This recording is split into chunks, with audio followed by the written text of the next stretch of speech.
Мурдагы сабакта интернет журналистиканын кыскача тарыхына токтолгонбуз. Бул сабакта болсо онлайн журналистиканын өзгөчөлүктөрү жөнүндө сөз кылабыз. Интернет журналистиканын кандай өзгөчөлүктөрү бар? Журналистиканын башка салттуу багыттарынан эмнеси менен айырмаланат? Бул сабакта ушул суроолордун жоопторун бергенге аракет кылам.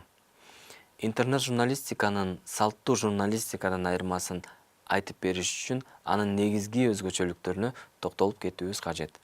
Жалпылай келгенде, онлайн журналистиканы мүнөздөгөн төмөнкү 3 өзгөчөлүктү белгилегенге болот. Алар ыкчам маалымат жеткирүү, интернеттеги аудиториянын өзгөчөлүгү жана интернет басылмаларынын тили.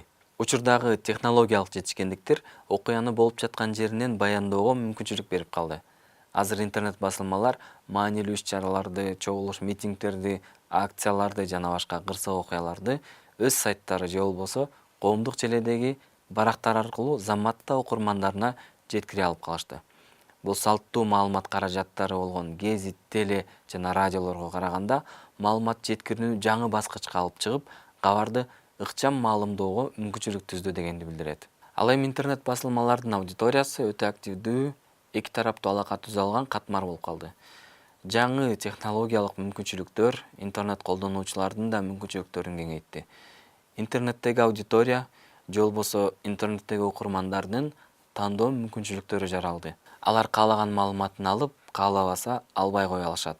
Ал эми салттык маалымат каражаттарында мындай мүмкүнчүлүктөр жок эсе. Эки тараптуу байланыш дегенде биз интернет аудиториянын өз ой пикирин заматта билдирип, коомчулугу менен бөлүшүп, же болбосо редакция менен байланышуу мүмкүнчүлүгү түзүлгөнүн түшүнөбүз. Андан тышкары эң эле маанилүү айырмачылык бул интернет басылмаларынын тили.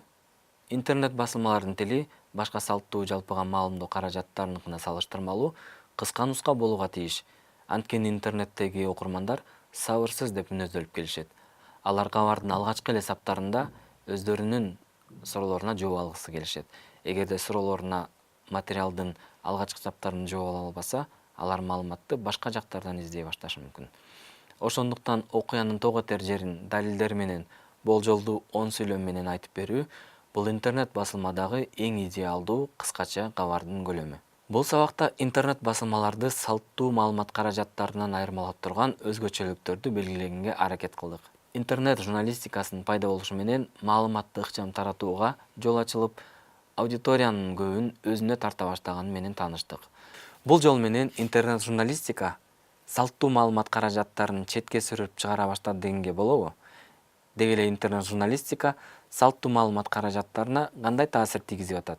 Бул суроолор боюнча биз кийинки сабагыбызда сөз кылабыз.